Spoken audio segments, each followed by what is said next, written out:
Começa agora o programa Equipe em Casa, um show de conhecimentos indo até você. Olá, amigos. Equipe em Casa e você juntos, na busca pelos seus objetivos.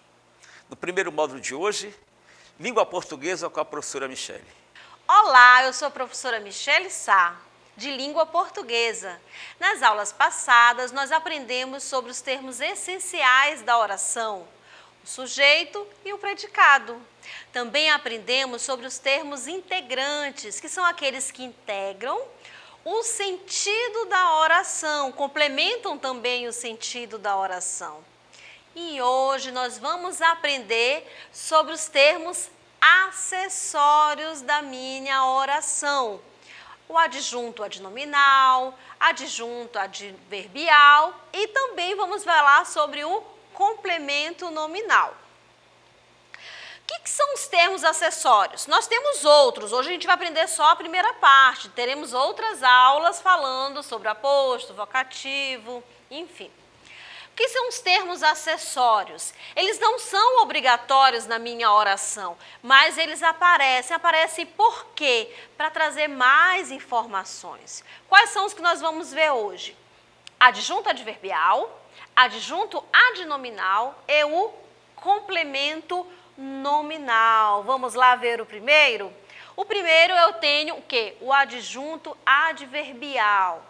Ele vai lembrar muito daquela palavrinha que vocês estudaram lá na morfologia, que é o advérbio. Isso mesmo, o advérbio e o adjunto adverbial, eles têm relação.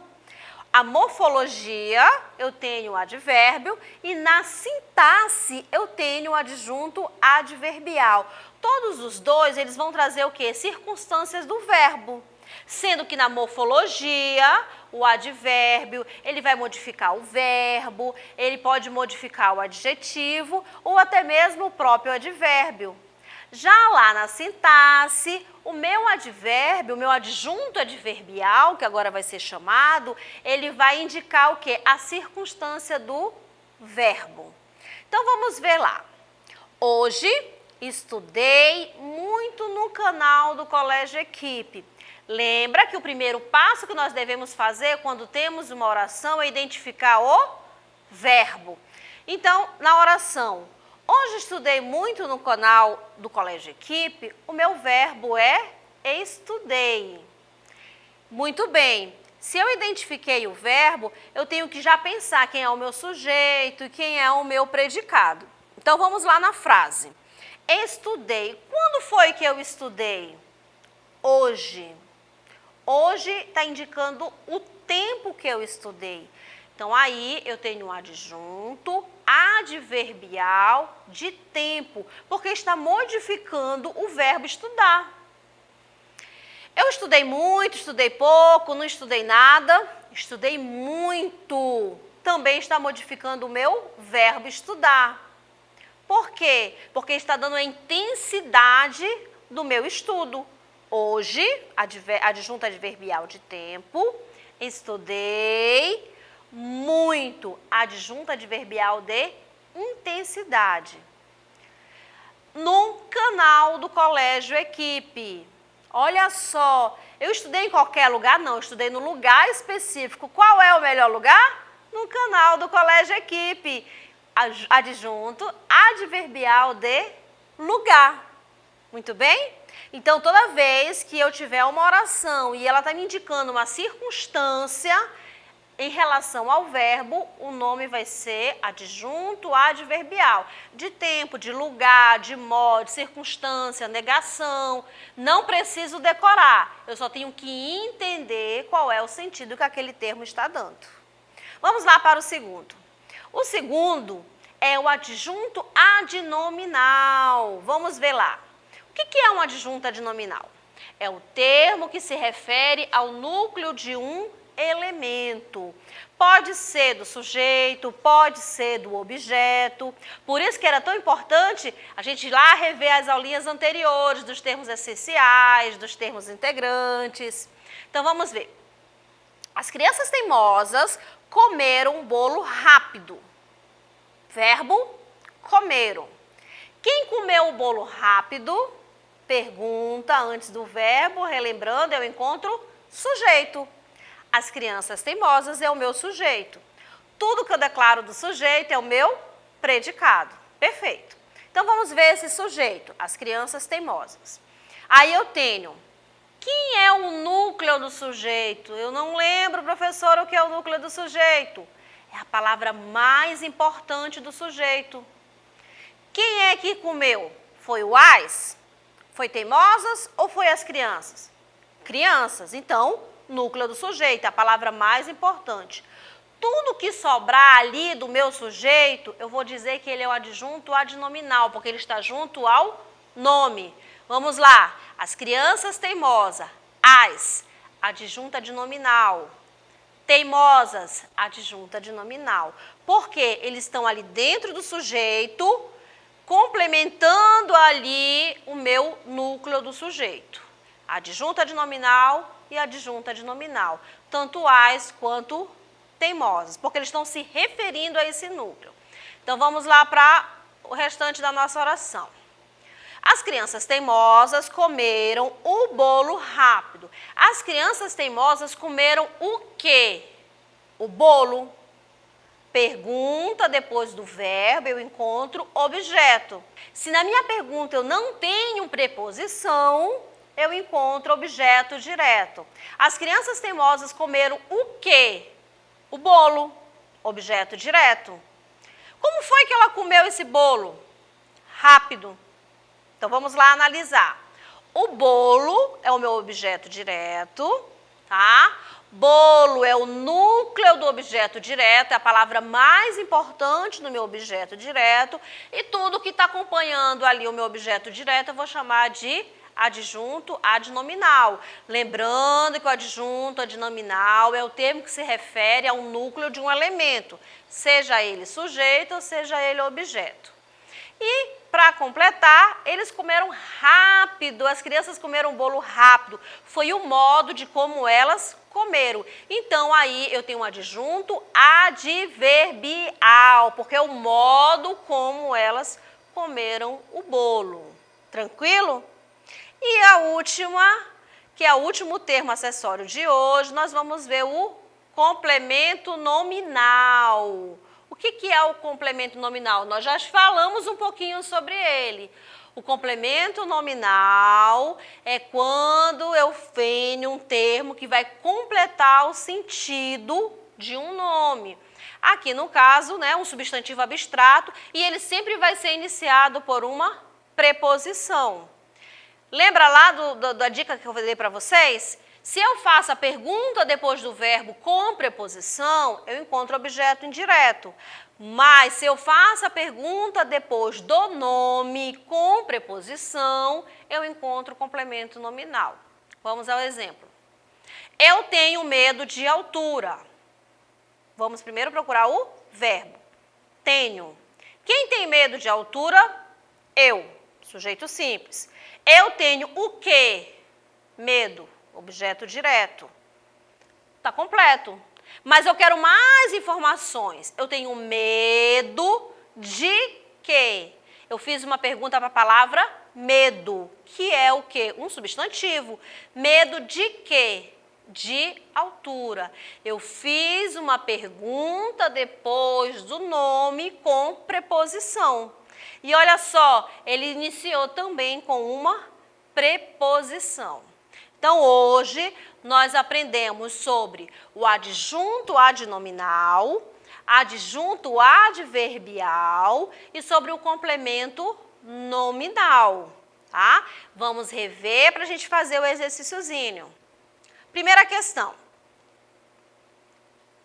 Das alternativas que seguem, apenas uma não se encontra corretamente analisada quanto à sua estrutura sintática. Identifique-a. Letra A. Os animais fugiram do zoológico. Do zoológico é o lugar onde esses animais se encontravam? Sim.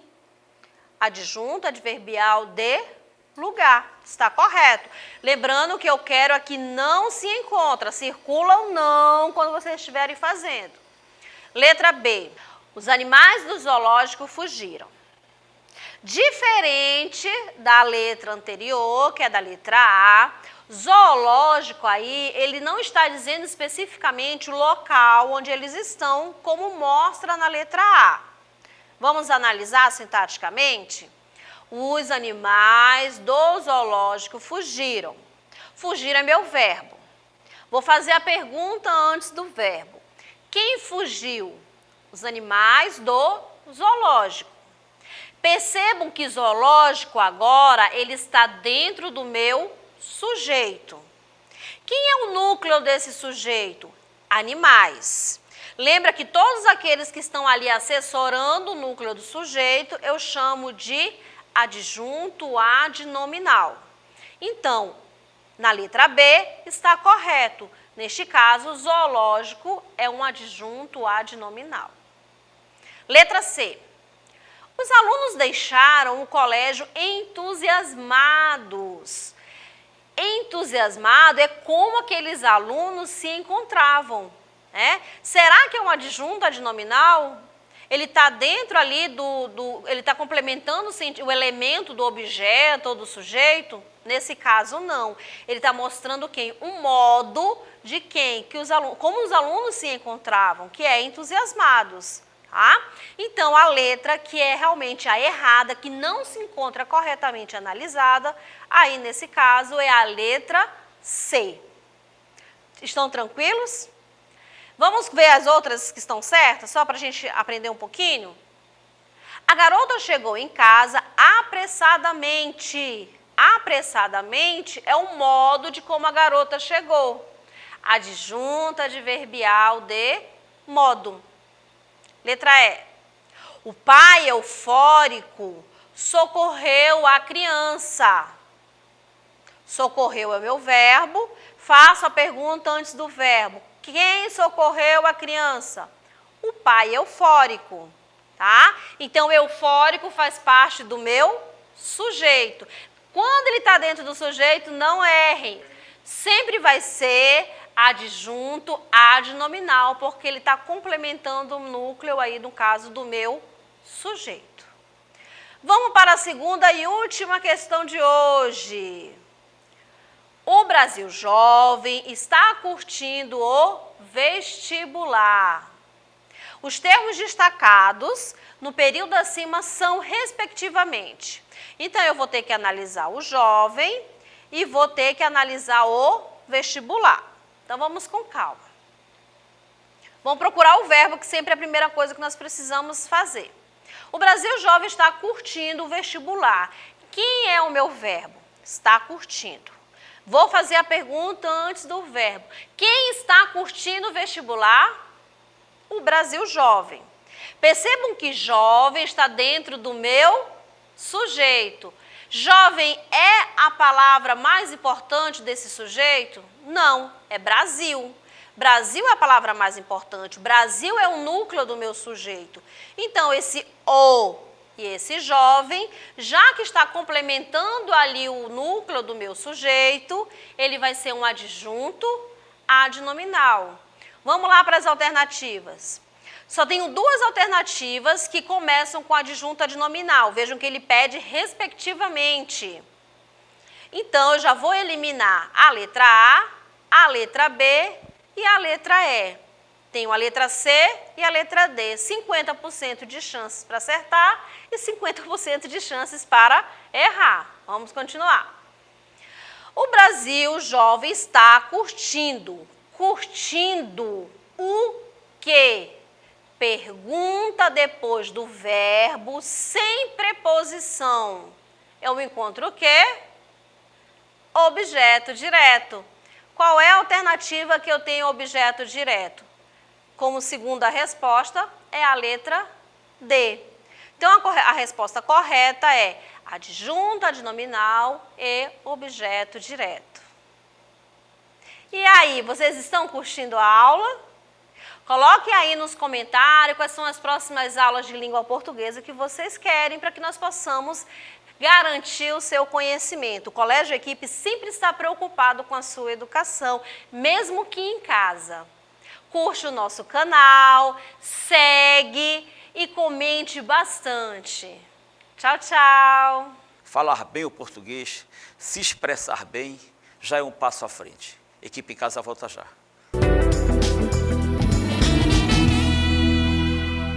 Pesquisas comprovam: escolas pouco arejadas favorecem a propagação do coronavírus. Aqui no Colégio Equipe, seu filho não corre esse risco. Temos ambientes amplos, confortáveis e arejados. O Colégio Equipe conta com a excelência do ensino híbrido, totalmente voltado ao novo normal. Colégio Equipe, 2º e 3º lugar geral no Enem. Matrículas abertas.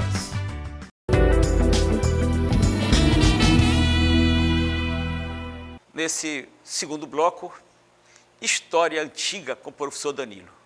Salve, salve, minha gente! Tudo bem com vocês? Para quem não me conhece, eu sou o professor Danilo Mendes, professor de História aqui no Colégio Equipe Macapá. Espero que todos estejam bem e vamos partir hoje para uma aula extremamente importante, principalmente para você vestibulando.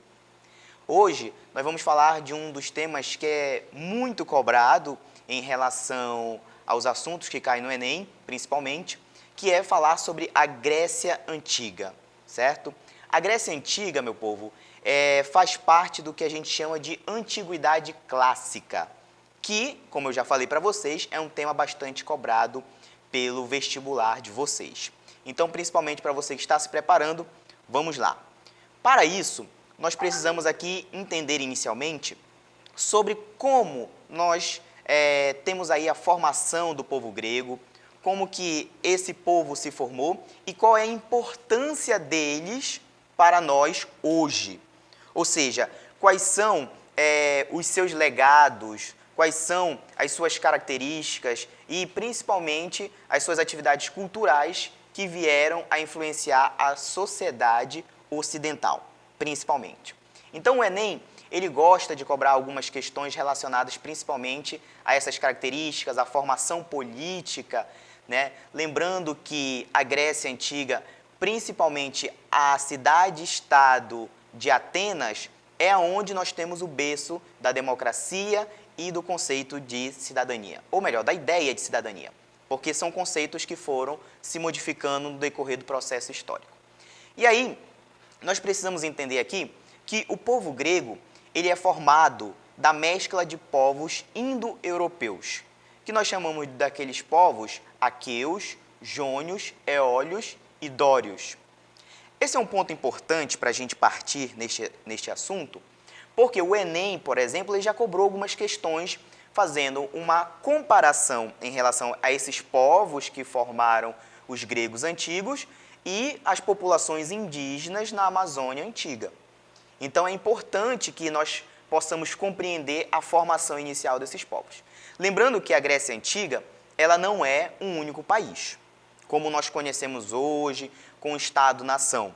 São várias cidades-estados que foram se formando nesta região que hoje compreende ali a Grécia, a região da Turquia, a região da Ásia Menor. Então é importante que isto fique muito claro para você, estudante. Nós conhecemos esse período principalmente a partir do que a gente chama de período homérico, com a escrita dos livros chamada Ilíada e a Odisseia, que vão contar sobre a mitologia, sobre a história desses povos gregos. Outras informações nós vamos obter principalmente por meio da arqueologia. Tá? Mas esses livros, eles são extremamente importantes para que nós possamos compreender a história desses povos. E aí, nós percebemos que, historicamente falando, em relação à história da Grécia Antiga, nós temos a sua formação a partir do que nós chamamos de ordem gentílica. O que são essas ordens gentílicas? Essas ordens gentílicas são grupos familiares que vão se formar nesta região que compreendia a Grécia Antiga. Essas ordens gentílicas, geralmente elas tinham uma formação muito própria, em que nós tínhamos ali como líder central o pater, a figura do pater, né, que é a figura do pai, do homem, do chefe familiar. E essas ordens gentílicas, elas partem dessa formação desses genos, que são o quê? São comunidades, são grupos agropastoril. Ou seja, são grupos que viviam da criação de pequenos animais, de pequenas plantações. E lembrando sempre que esses grupos, essas ordens gentílicas, estavam baseadas aí na formação da figura central do pater, que tinha como papel ser juiz, ser o líder, ser o protetor desse grupo familiar, e era uma comunidade também comunitária, ou seja, todos tinham uma função, todos tinham um papel a cumprir dentro dessa ordem gentílica, realizando atividades desde a plantação, da colheita e da criação desses animais. Então isso é importante, como eu já disse para vocês anteriormente, porque o Enem ele já cobrou questões parecidas com a formação desses povos, fazendo uma comparação com a Amazônia Antiga, por exemplo. Tá? Então você, aluno que está se preparando para o vestibular, precisa ficar atento a essas questões. O que é interessante aqui, que nós vamos ter, a partir dessa formação dessa ordem gentílica, um crescimento populacional, certo? Esse crescimento populacional, ele vai começar a trazer algumas questões para essas ordens gentílicas. Qual é essa questão? A falta de terras.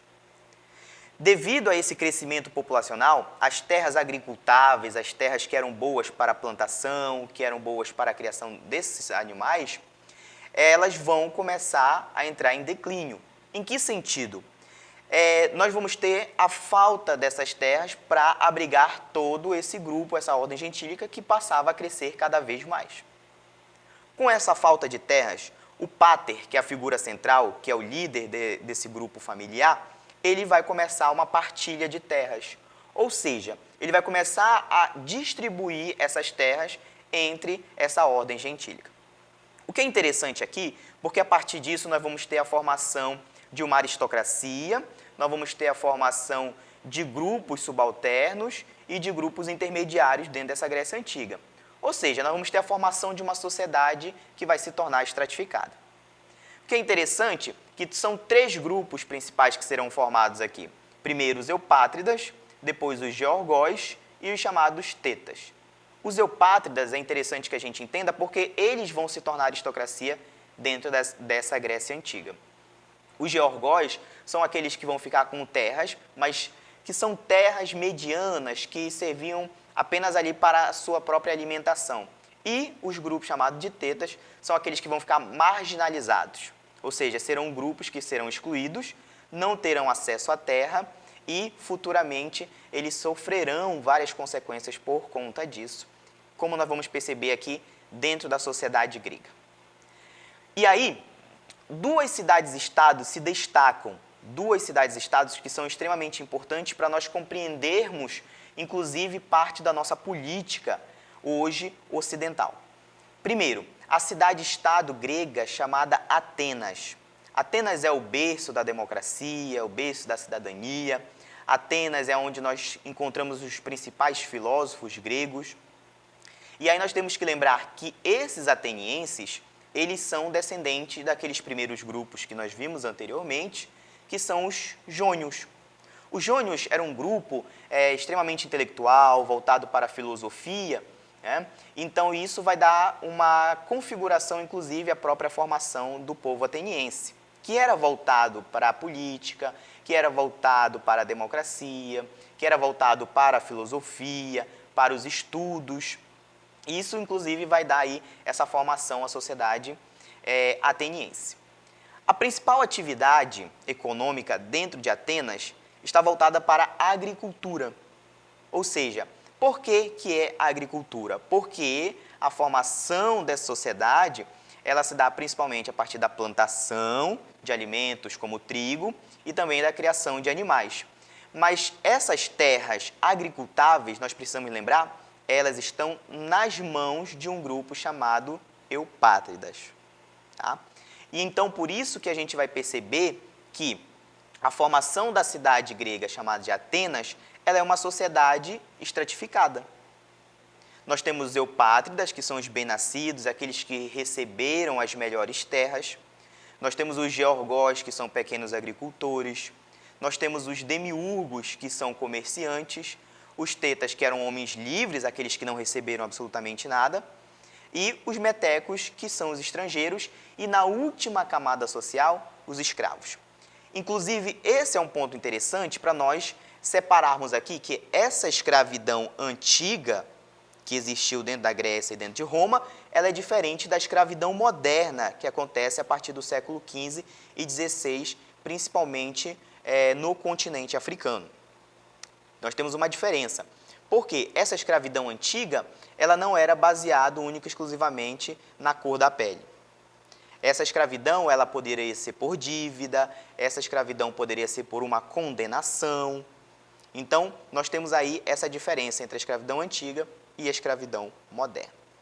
Então, nós vamos aqui agora trazer destaque a um ponto extremamente importante e que é um ponto que você, vestibulando, precisa ficar muito atento, porque o Enem ele gosta de cobrar principalmente sobre as estruturas de poder, sobre o conceito de democracia, sobre o conceito de cidadania, e que são conceitos extremamente importantes para a formação da sociedade ocidental. Nós temos que lembrar aqui que dentro de Atenas, por exemplo, foi criado o que a gente chama de areópagos. O que são esses areópagos? Eles são um conselho da aristocracia. Ou seja, os eupátridas, eles tinham o domínio da política.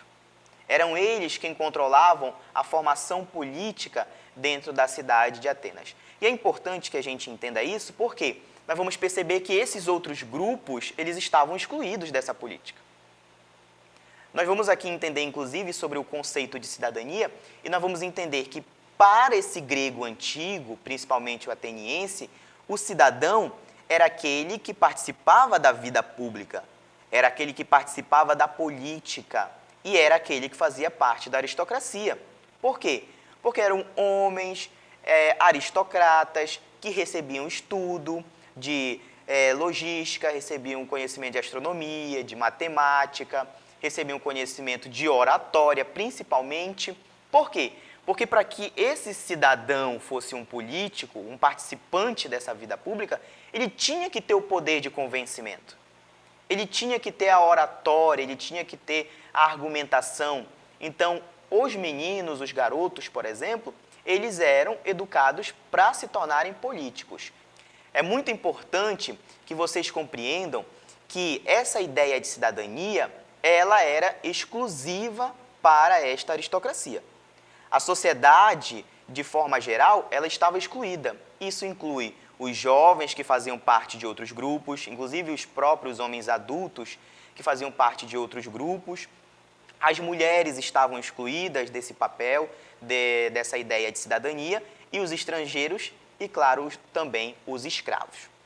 Então, o Enem ele gosta de trazer essas questões e que nós possamos contextualizá-las e entender sobre o que é cidadania hoje no nosso país, o que é você ser cidadão, o que é você ser um político ativo e no sentido mais amplo mesmo, no político, do sentido de participação, que não precisa ser necessariamente que você participe de um cargo eletivo, mas que você participe da sua comunidade, que você participe dos problemas e que você entenda os problemas que estão ao seu redor, que estão na sua cidade, que estão na sua comunidade, que estão no seu grupo.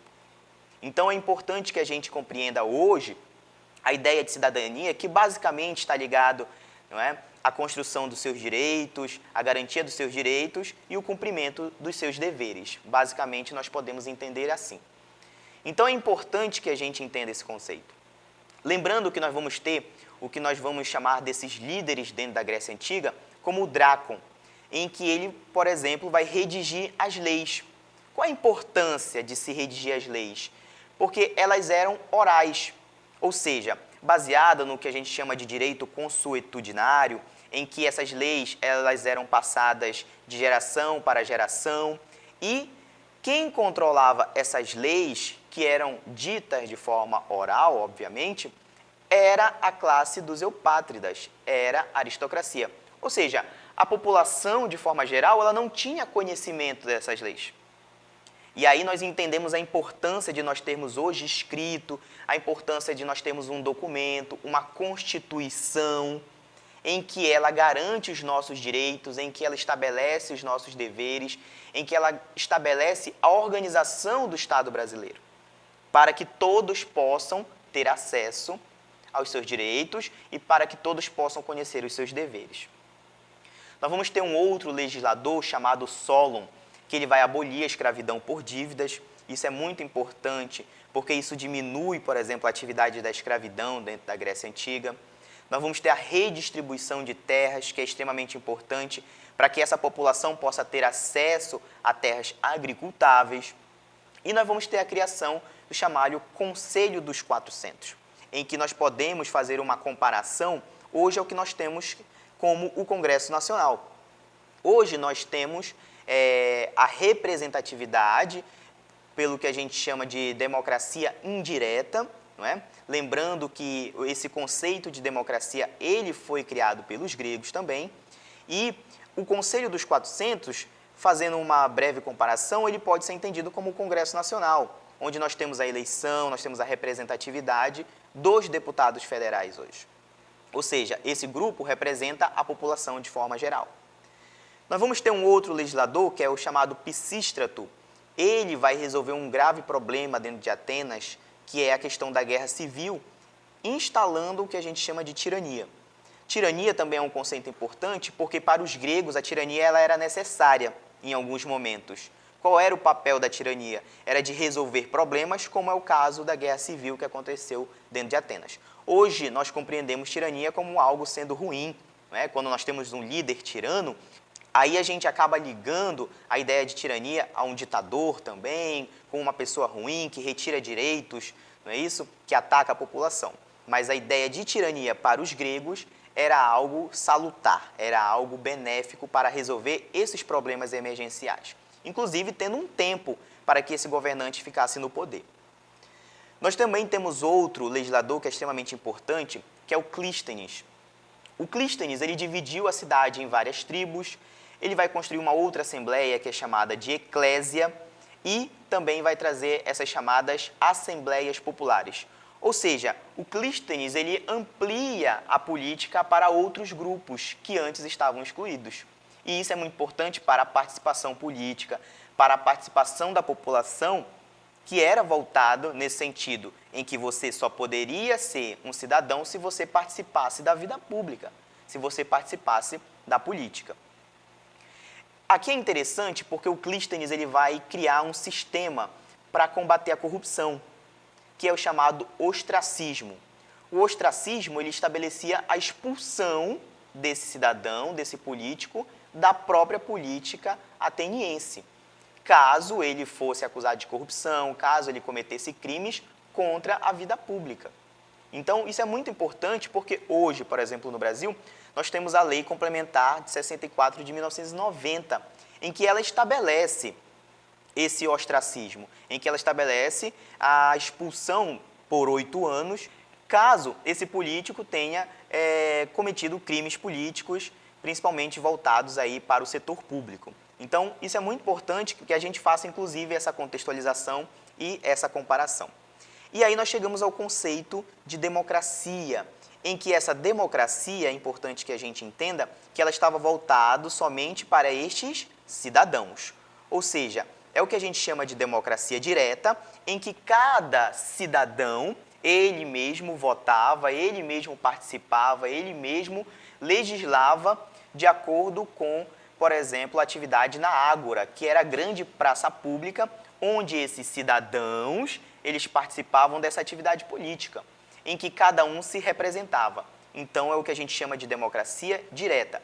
O que nós temos hoje no Brasil é a democracia indireta, em que nós elegemos representantes que irão nos representar, obviamente, nas câmaras legislativas, Câmara Municipal, Estadual e a nível federal, que é o que a gente chama de democracia indireta.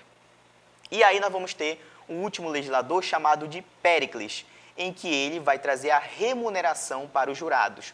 Isso é importante porque o Péricles ele evita a corrupção para esses jurados, que são juízes para a área do magistrado, em que eles vão receber excelentes salários para que eles não possam se corromper e nem trair o seu serviço público julgando casos favoráveis a determinados grupos políticos.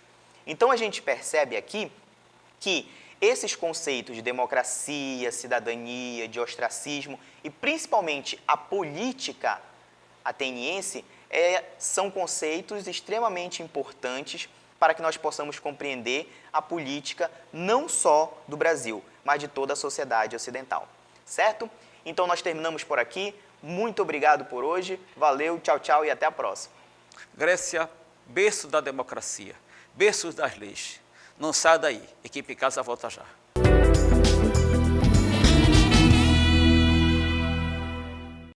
No novo normal, uma boa escola deve oferecer biossegurança, espaço amplo e arejado para preservar a saúde de seus alunos. Tudo isso você encontra no novo Colégio Equipe no Trem. Uma nova escola com a excelência do ensino online e plataforma digital que está revolucionando o aprendizado no Brasil. O sistema SAE Digital. Em 2021, seu filho merece uma nova escola com segurança e conforto. Novo Colégio Equipe Trem. Matrículas abertas.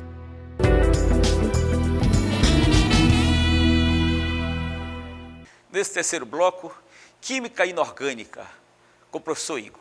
Salve, salve, seja bem-vindo a mais uma aula de Química aqui no Equipe em Casa. E hoje tema muito importante, funções inorgânicas. Mas antes de iniciarmos, eu quero trocar uma ideia com você. Você é uma pessoa organizada? Você gosta de classificar as coisas? Ah, mas eu sou bagunceiro. Instintivamente, você classifica as coisas. Quer um exemplo? Você tem vários sapatos. Você organiza eles de uma determinada forma. Pode ser pelo modelo, pode ser pela cor. Se você estiver numa casa, pode ser pelo tamanho ou por pessoa diferente. Ah, mas sapato? Eu não gosto de organizar sapato, eu jogo tudo dentro do balaio. Não tem problema. Mas repare que você é organizado até nos mínimos detalhes. Quando você faz o seu prato de comida, você dá uma montadinha nele. Você que já acabou de almoçar, que 2 horas da tarde está fazendo sua digestão, tem o pessoal que prefere revirado, mistura feijão com arroz, mas tem o pessoal que deixa tudo separadinho, bonitinho, maravilhoso. E você tem uma organização, você tem uma classificação. Você começa comendo, por exemplo, vou falar no meu caso, você começa pela salada, aí depois você vai pela farofinha, tem uma prioridade, você vai comendo algum alimento primeiro e vai deixando o melhor por último. O que eu quero dizer é o seguinte, nós gostamos de classificar as coisas, nós precisamos classificar as diferentes coisas existentes aqui no nosso cotidiano. Inclusive, outro exemplo, separação do lixo. A gente separa o plástico do metal, do orgânico e assim por diante. E na química? Como é que a classificação funciona? Bem simples, meu nobre. Estamos falando de química inorgânica. Na química inorgânica existem vários compostos e a forma de você classificar ele é a partir de suas propriedades químicas, as suas funções. Então vem comigo, vou te mostrar aqui as principais funções inorgânicas. Então você tem aqui 4. Você tem os ácidos, as bases, os sais e os óxidos. Olha só que bacana. Detalhe, existem outras funções, mas essas são as principais, as que mais caem no seu Enem. E no tema da aula de hoje, nós falaremos sobre os ácidos. Ácidos, o que são, onde vivem, do que se alimentam. Vou falar um negócio para você, características dos ácidos que nós podemos observar no nosso cotidiano. Você já deve ter olhado para um limãozinho em algum momento da sua vida e deve ter pensado, oxa, se a gente pode chupar laranja, por que eu não posso chupar o limão, provar o limão? Aí você teve essa brilhante ideia, pegou o limão, cortou no meio, vou provar. Você deve ter feito essa carinha aqui, né? Tá sentindo um gosto diferente? Sim, gostinho azedo. Esse gostinho azedo você pode encontrar também no vinagre. Vinagre que contém ácido acético, você pode encontrar também nas uvas. Uva verde, meu amigo. Não é aquela docinha, aquela azedinha, toranja. Até também na laranja, que existem laranjas que são mais doces que outras, outras são mais azedinhas. Mas olha só, ácidos possuem sabor azedo, mas nem por isso você vai sair colocando a boca em qualquer ácido. Por quê, meu nobre? Porque ácidos, na sua maioria, são corrosivos. Outra característica que podemos citar dos ácidos é que eles são bons condutores de cargas. Então, nessa imagem aqui, você tem um gerador, você tem aí um circuito, esse circuito não está fechado. O que fecha esse circuito é a solução presente dentro do recipiente. Você pode ter uma solução eletrolítica, ou seja, uma solução condutora, ou uma solução não eletrolítica, ou seja, não condutora. Então, se você tiver uma solução ácida ali, o circuito vai ser fechado, logo a lâmpada ficará acesa. Então, ácidos em solução são condutores de cargas, condutores de eletricidade. Tem outra característica dos ácidos? Tem sim, senhor, tem sim, senhora. Existem algumas substâncias chamadas indicadores, indicadores ácido-base. E quando você coloca um ácido nesse tipo de substância indicadora, você percebe a mudança de cor nela. Nesse caso, a gente tem aí uma imagem de um limão siciliano, e você tem a fitinha de pH. Dependendo do meio que você tiver, um meio ácido ou um meio básico, ela vai ter uma coloração diferente. Calma que nós falaremos sobre base nas próximas aulas. Mas o que você precisa saber é que, na presença de substâncias indicadoras, algumas delas, o ácido ele causa a mudança de cor dessa substância, certo? Então, eles são azedos, corrosivos, certo? Você não pode estar ingerindo todos os ácidos, são condutores elétricos e provocam mudanças de cor em substâncias indicadoras. Nas teorias clássicas de ácido-base, a gente pode começar falando sobre a teoria de Arrhenius. Então, esse é o químico sueco Svante Arrhenius. Na letra, o que significa ácido? Toda e qualquer substância que, quando dissolvida em água, libera como único cátion o H+, ou H3O+, que também é conhecido como íon hidrônio. Cátion, já esqueci o que é isso. Cátions são íons, certo? Carregados positivamente. Então, a representação de um ácido que nós podemos observar. Nós temos o HCl, o ácido clorídrico, presente no nosso intestino. Ele, em meio aquoso, ele vai te liberar como único cátion o H+. Ele vai liberar um cátion e um ânion. Um ânion pode ser qualquer outro. Nesse caso, é o ânion Cl-. Mas quando você tiver esse H+ aí, indicativo de ácido, tá bom? Mas essa representação, ela já está ultrapassada. Ela é bem prática, economiza tinta, porque você coloca só o H+. Só que não estranhe se na sua prova cair a nova representação, que é a seguinte: você tem um HCl, o ácido, e você coloca ele em meio aquoso, ou seja, a presença da água. Esse mais está indicando que você está colocando os dois juntos. Aí o que acontece? O H do HCl passa para a água, formando o íon hidrônio H3O+, sobrando apenas o Cl-. Então, se você ver H+ ou H3O+, significa que a substância é um ácido de Arrhenius, tá bom? Tranquilão? Agora é o seguinte, dentro dessa classificação das funções inorgânicas, os ácidos, as bases, os sais e os óxidos, ainda existem outras classificações dentro de cada função.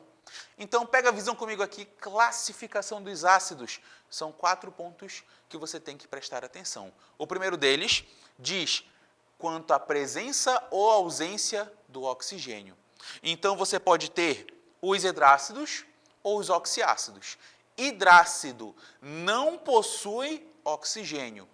Oxiácido, oxigênio, oxiácido, possui oxigênio em sua composição.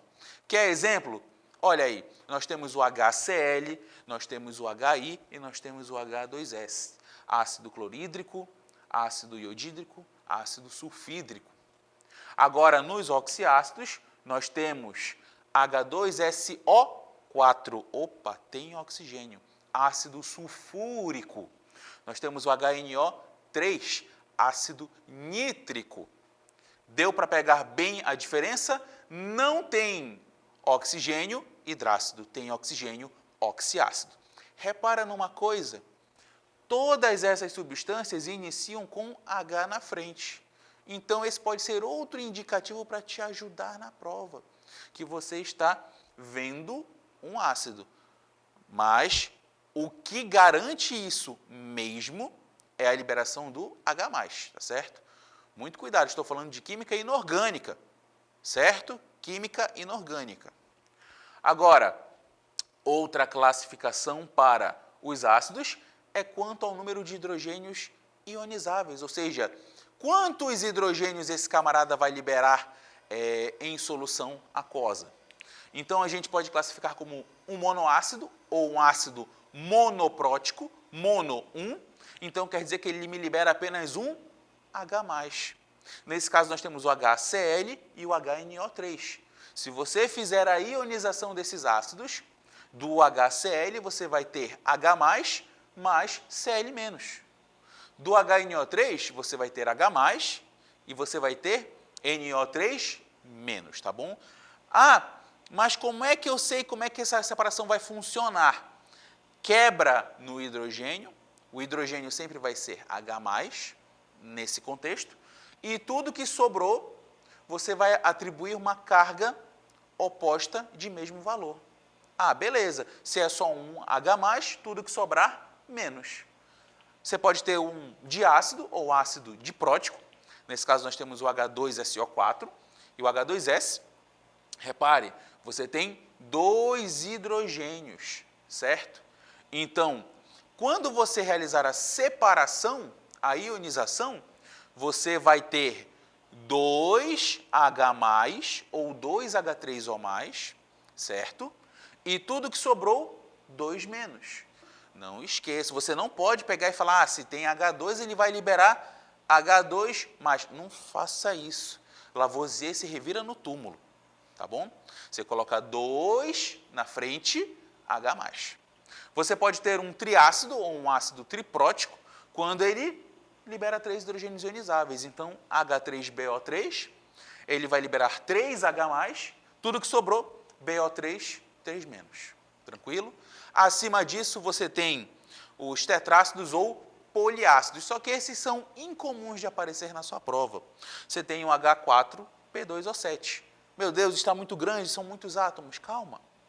4H+, P2O7, 4-. Suavão, tranquilo. Continuando, cuidado com as exceções. As exceções são os ácidos H3PO3 e H3PO2, oxiácidos de fósforo. Muito cuidado. Ah, mas por que tem H3 na frente, é triácido? Nem tudo que reluz é ouro, essas são as únicas exceções. Por quê? Porque o hidrogênio ionizável, ele precisa estar ligado ao oxigênio, no caso dos oxiácidos. Então, vamos colocar as estruturas aqui do lado, do H3PO3 e do H3PO2. Então, repara num detalhe aí. Você tem aqui, olha, no H3PO3, apenas 2 hidrogênios ligados ao oxigênio. Por isso, ele vai ser um diácido. Agora, no H3PO2, você tem apenas um hidrogênio ligado ao oxigênio. São as únicas exceções. Então, se liga aí. Tirando essas exceções, quando você bater o olho no ácido, na quantidade de hidrogênios, você pode ter um monoácido, diácido, triácido, poliácido.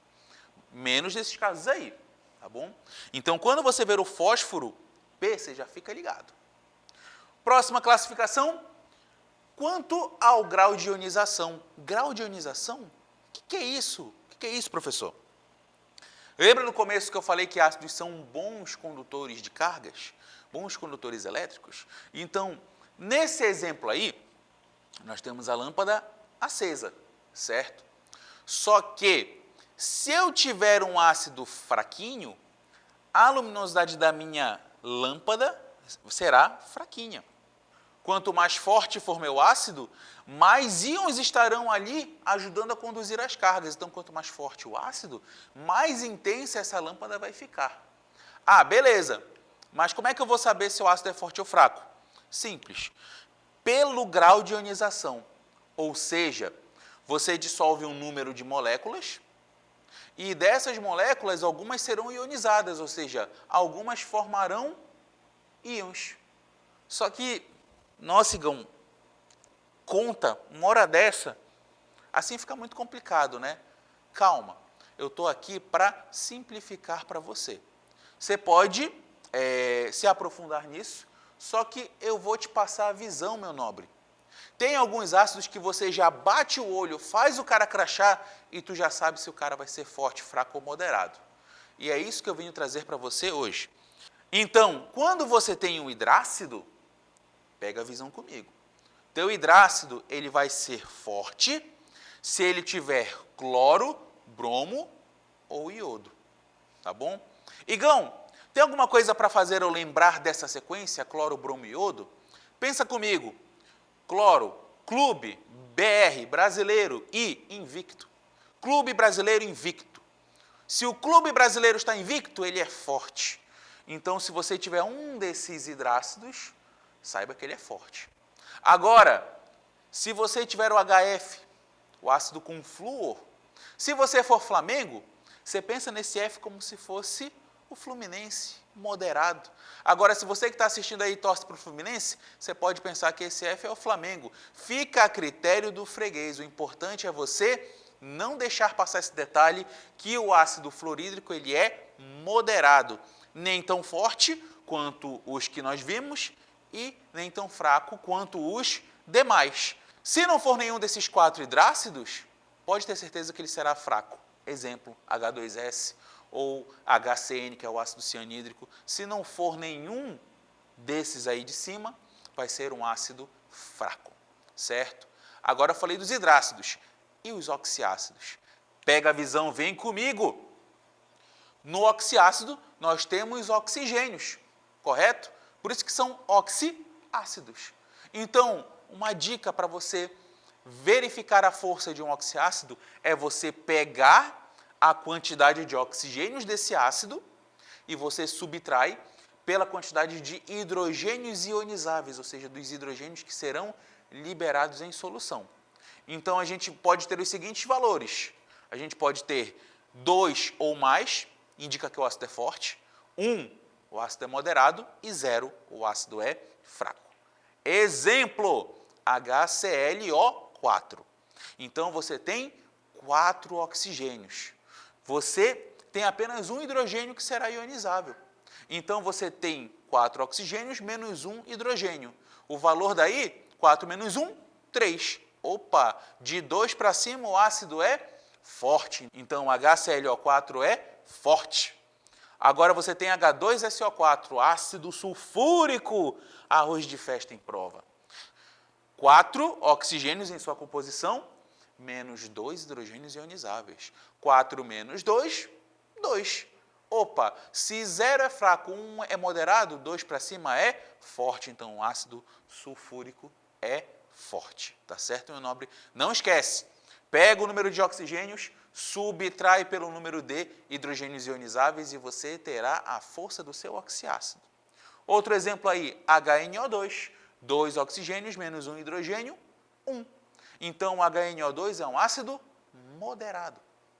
E para fechar, H3BO3, 3 oxigênios, 3 hidrogênios, subtrai 0, ácido fraco. Agora, a única exceção é o ácido carbônico, muito cuidado, muita calma nessa hora, H2CO3. Se você fosse fazer a continha, 3 menos 2, 1, seria um ácido moderado em teoria, porém ele é um ácido fraco, não esquece. Por que ele é um ácido fraco? Porque ele se decompõe facilmente em CO2 e água. Quando você toma refrigerante, você já percebeu, né? A garrafa está bem vedada. Quando você vai abrir a garrafa, opa, está escapando alguma coisa. O que está escapando? CO2. Qualquer bebida gaseificada, ela é saturada com gás carbônico. Então, dentro da sua bebida, você tem líquido, você tem água. Então, quando você satura a sua bebida com CO2, você forma ácido carbônico ali dentro. Só que da feita que você abre essa bebida, esse ácido ele é fraco, ele se decompõe logo em CO2 e água e ele escapa, tá certo? Então, o ácido carbônico ele é fraco. Para fechar, conceito de volatilidade. A volatilidade, ela diz a facilidade que a substância tem de passar para o estado gasoso, certo? Em condições ambientes. Então, tirando esses três ácidos, o H2SO4, H3PO4 e H3BO3, eles não são voláteis, todos os demais são voláteis, eles escapam para o estado gasoso com muita facilidade. Continuando, eu não vou comentar com vocês sobre nomenclatura. Por quê, Igão? Senão esse vídeo ficaria longo. Eu teria que ter uma equipe em casa só para comentar nomenclatura. Mas olha só, na tua prova você terá os principais ácidos. Esses aparecem, arroz de festa, fichinha. Então aí você tem um refrigerante na imagem e no refrigerante nós temos dois ácidos, um eu já falei. Um é o ácido carbônico, H2CO3, e o outro é o ácido fosfórico, que é o H3PO4. Então pega a visão comigo. O ácido carbônico eu já te falei, para que ele serve, você vai gaseificar a sua bebida, certo? E o ácido fosfórico ele é utilizado como acidulante, ou seja, para regular a acidez do teu refrigerante.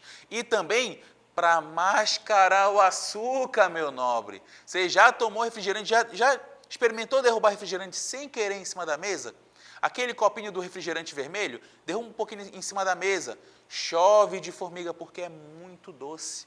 Então, esses ácidos ajudam a mascarar o açúcar contido na sua bebida. Certo?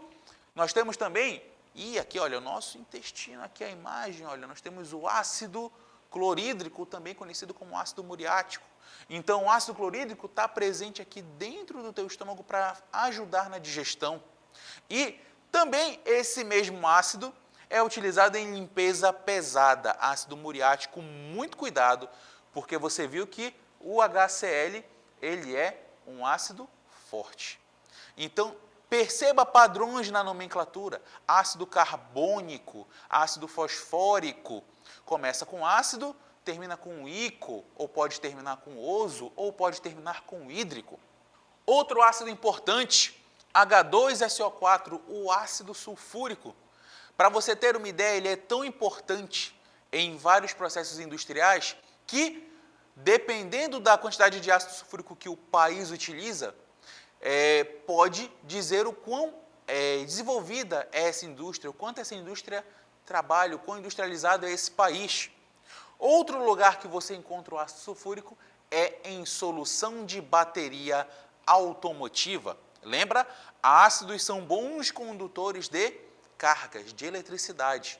Então, dentro da sua bateria automotiva, você tem ácido sulfúrico porque ele ajuda a conduzir essas cargas. E o último ácido, principal ácido, é o ácido nítrico, o HNO3. Olha a versatilidade dele. Ele pode ser empregado como fertilizante para ajudar a controlar o pH do solo, só que também o ácido nítrico, quando reage com amônia, ele é utilizado na fabricação de explosivos. Quem não lembra da tragédia em 2020 do Beirute, onde você tinha um estoque de nitrato de amônio?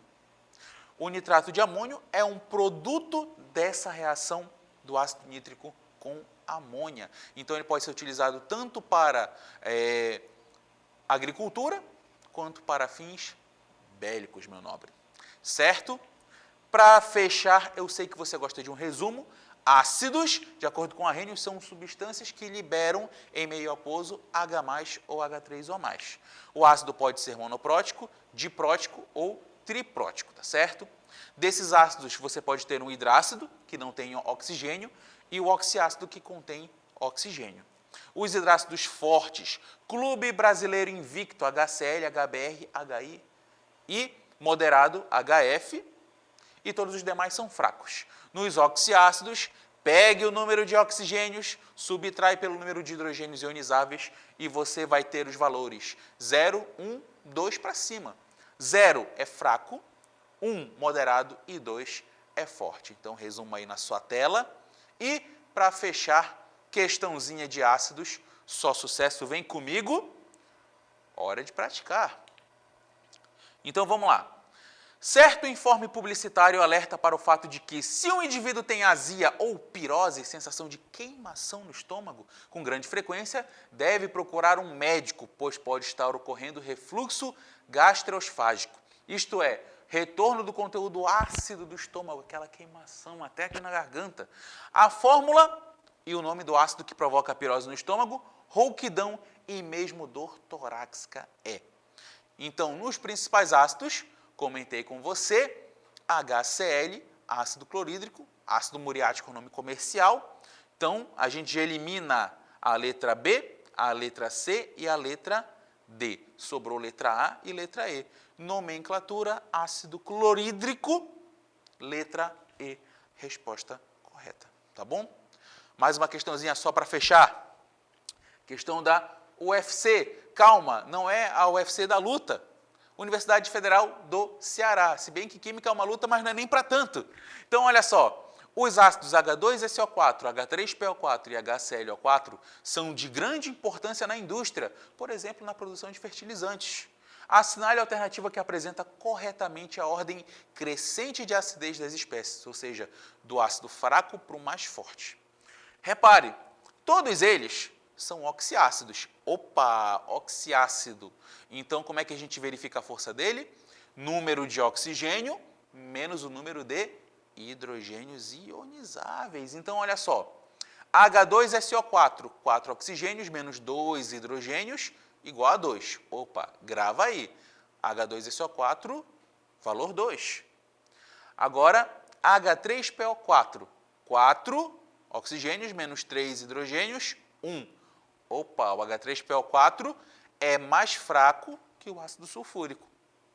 HClO4, 4 oxigênios menos 1 hidrogênio. Está aí, valor 3. Opa, 3, 2 e 1. Então, ele quer da ordem crescente. A gente pega primeiro H3PO4. Daí, eu elimino a letra B, a letra C e a letra D. Em seguida, o que tem valor 2, ácido sulfúrico, H2SO4.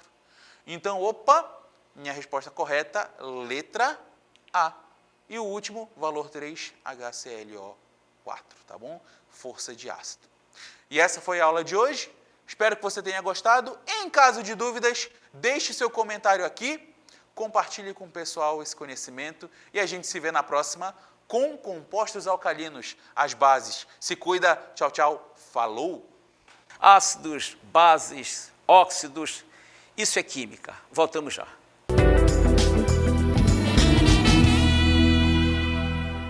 O Colégio Equipe continua dando um show de aprovação em medicina. Vitória Larissa Dias dos Reis e Yasmin Guerra Mendes, que também provaram a todos nossa excelência no ensino, sendo aprovadas no curso de medicina. Eu me orgulho de estudar na Equipe. Para mim, não existe colégio melhor que o Equipe. Colégio Equipe, segundo e terceiro lugar geral no Enem. Matrículas para 2021 abertas do maternal ao ensino médio.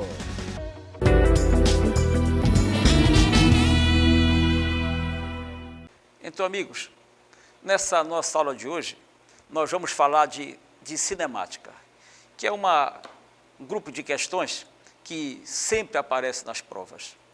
Vamos à primeira questão de hoje. O motorista de um veículo A é obrigado a frear bruscamente quando avista o veículo B à sua frente, locomovendo-se no mesmo sentido, com uma velocidade constante menor do que a de A. Ao final da desaceleração, o veículo A atinge a mesma velocidade que B e passa também a se locomover com velocidade constante. O movimento, a partir do início da frenagem, é descrito pelo gráfico da figura. Considerando-se que a distância que separava ambos os veículos no início da frenagem era de 32 km, ao final dela a distância entre ambos é D. Então, veja bem, nós temos uma questão sobre o gráfico velocidade-tempo, que é um gráfico importantíssimo em cinemática. Esse gráfico tem uma propriedade que diz que a distância percorrida é numericamente igual à área da figura. Então, nós vamos usar essa propriedade para analisar essa questão. Veja que, no primeiro momento, vamos traçar uma trajetória para identificar as posições iniciais no tempo zero de cada veículo. Nossa trajetória orientada. No zero da trajetória, nós vamos ter a posição do veículo A. No zero da trajetória, nós vamos ter a posição, então, aqui do veículo A. E na posição 32, nós vamos ter o veículo B. O veículo B. Veja, então, que a posição inicial do veículo A é 0. E a posição inicial do veículo B é 32. Como eu disse, é uma questão que trata do gráfico velocidade-tempo. Eu quero descobrir no final de 4 segundos qual a distância entre eles. Então, eu preciso calcular a distância percorrida por cada um deles de 0 a 4 segundos. Por exemplo, para o veículo B, de 0 a 4 segundos, nós vamos ter aqui um gráfico que representa um retângulo. Olha só, eu tenho aqui um retângulo para o veículo B de 0 a 4 segundos. Como eu sei que a distância percorrida, olha, a distância percorrida para o veículo B é numericamente igual à área da figura, essa é a propriedade desse gráfico, distância percorrida numericamente igual à área, no caso, a área de um retângulo, base vezes altura. Então, essa distância percorrida vai ser base vezes altura. Veja que para esse retângulo B, do móvel B, a base é 4, que equivale ao tempo, e a altura equivale à velocidade, que é 15 metros por segundo. Então, eu vou ter uma área, uma distância percorrida de 60 metros. Então, olha aí, de 0 a 4, o móvel B, o veículo B, ele percorreu 60 metros, mas ele partiu da posição inicial 32. Tudo bem? Veja aí, a variação da posição, que seria a posição final do veículo B, menos a posição inicial do veículo B, a variação do espaço deu 60 metros. Só que a posição inicial de B é 32. B já estava inicialmente na posição 32 metros. Isso, passando para o segundo membro, vai dar que a posição final de B, 60 mais 32, que passa somando, é a posição 92. Então, no final, quando o móvel A fica ao lado de B com a mesma velocidade, o móvel B está na posição 32 metros, 92 metros, que eu somo 60 mais 32. Eu já sei, então, que o móvel B está na posição 92.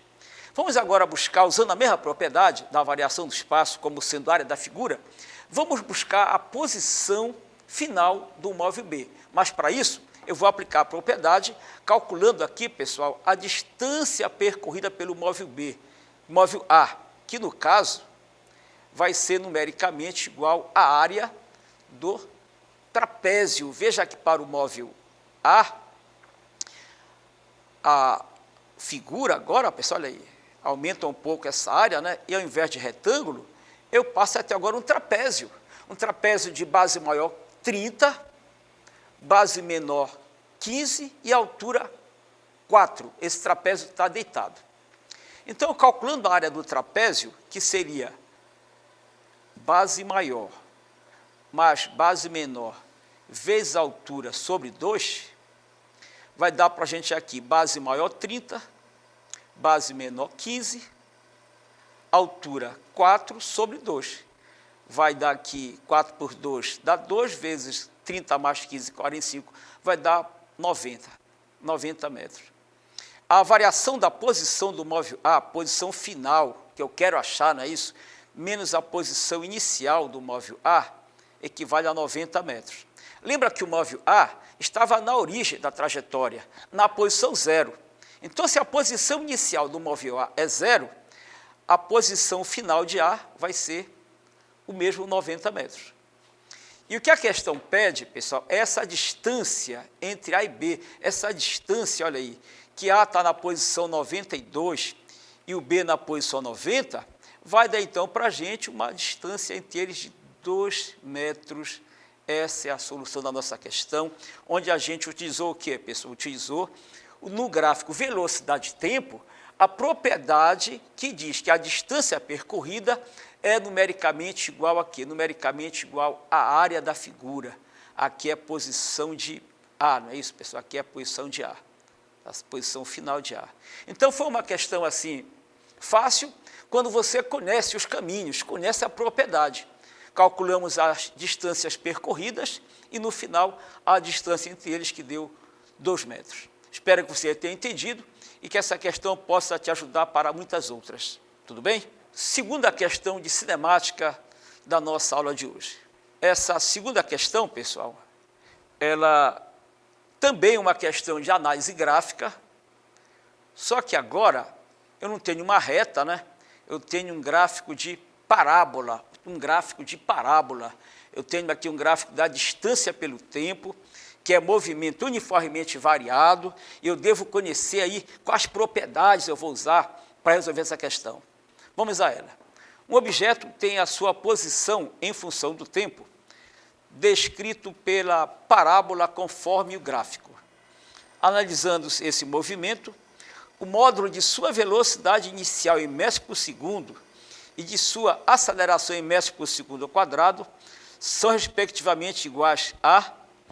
Veja bem, nós vamos limitar a nossa solução num certo intervalo de tempo. Vou fazer do tempo 0 ao tempo 2. Veja bem, se eu limitar as ações aqui, pessoal, do tempo 0, onde eu tenho a velocidade inicial, tudo bem? Do tempo 0, onde eu tenho a velocidade inicial, até o tempo 2, que é o tempo em que atinge a altura máxima, você vê pelo gráfico, que é um lançamento para cima, né, pessoal? Olha aí. Eu vou limitar minha resolução nesta área aqui, que vai de 0 a 2 segundos. Tudo bem? Então, para essa área, a gente observa que a variação do espaço para essa área aqui, pessoal, ela é uma variação do espaço equivalente a 20 metros. Tudo bem? Saiu da posição 0 e no tempo 2 está na posição 20, uma variação de espaço de 20 metros. E a variação do tempo de 0 a 2 segundos, claro, uma variação de 2 segundos. Com essas informações, veja bem, eu vou usar uma metodologia para calcular essa velocidade inicial. Eu vou usar aqui a velocidade média, olha aí, a velocidade média é calculada como sendo, olha aí, a variação do espaço pela variação do tempo.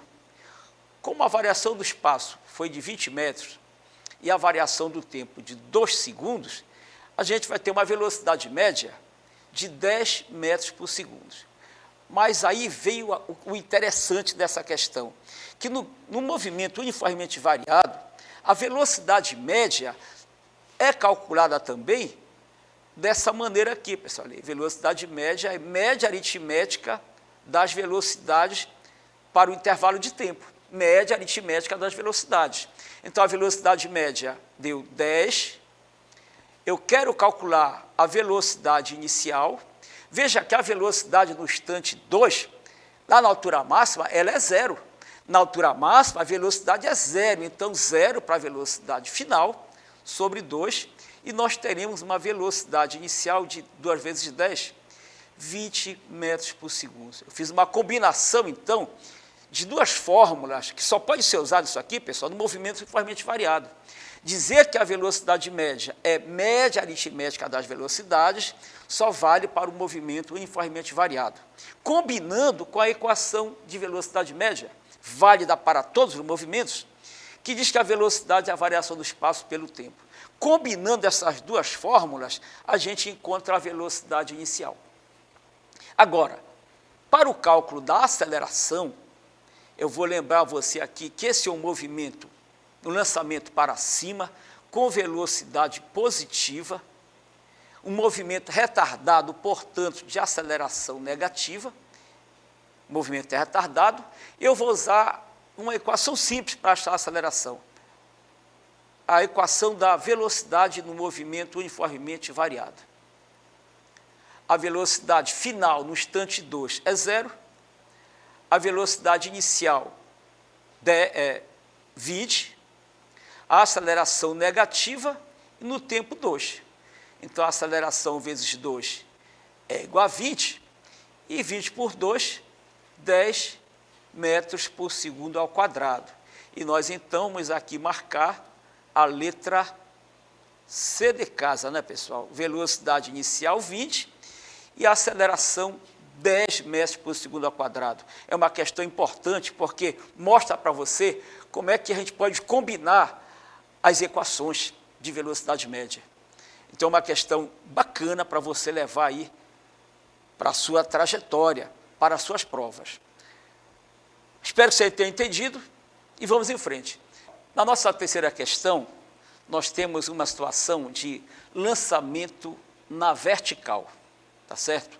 Que é um assunto que envolve, assim, muitas fórmulas, exige muita experiência.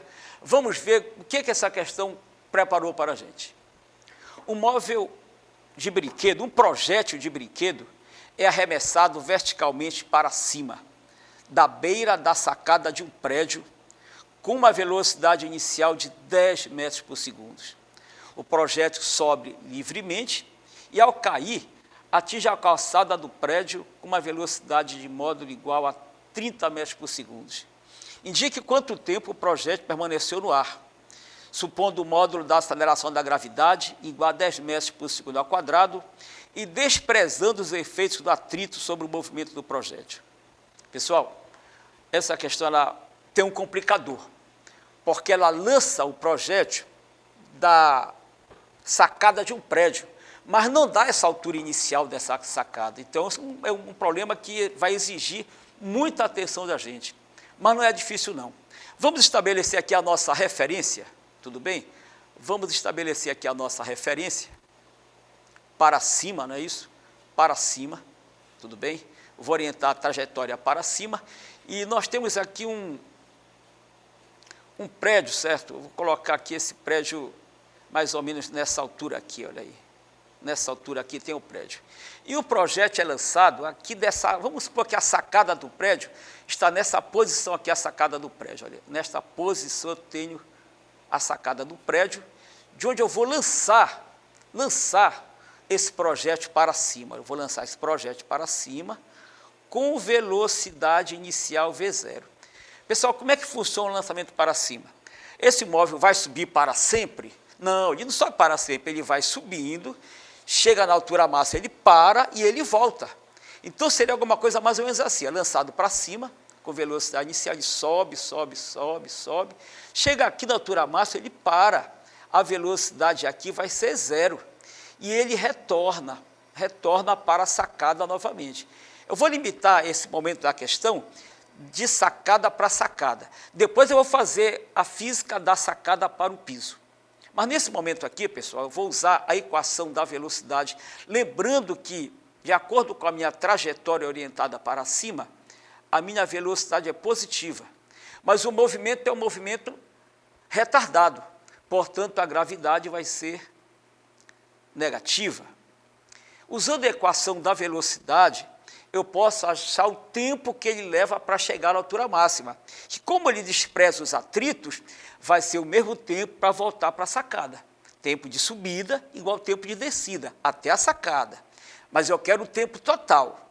Olha, usando a equação da velocidade no movimento uniformemente variado para lançamento vertical, eu vou ter o seguinte, minha velocidade final na altura máxima, a velocidade final é 0. Velocidade inicial 10, lembra que a gravidade é negativa porque o movimento é retardado, velocidade positiva, aceleração negativa. Então, passando para o primeiro membro, 10t igual a 10, e o tempo para chegar lá em cima é de 1 segundo. Mas como não tem atrito, se leva 1 segundo para subir, vai levar 1 segundo para voltar para a sacada novamente. Já gastamos quanto tempo aí?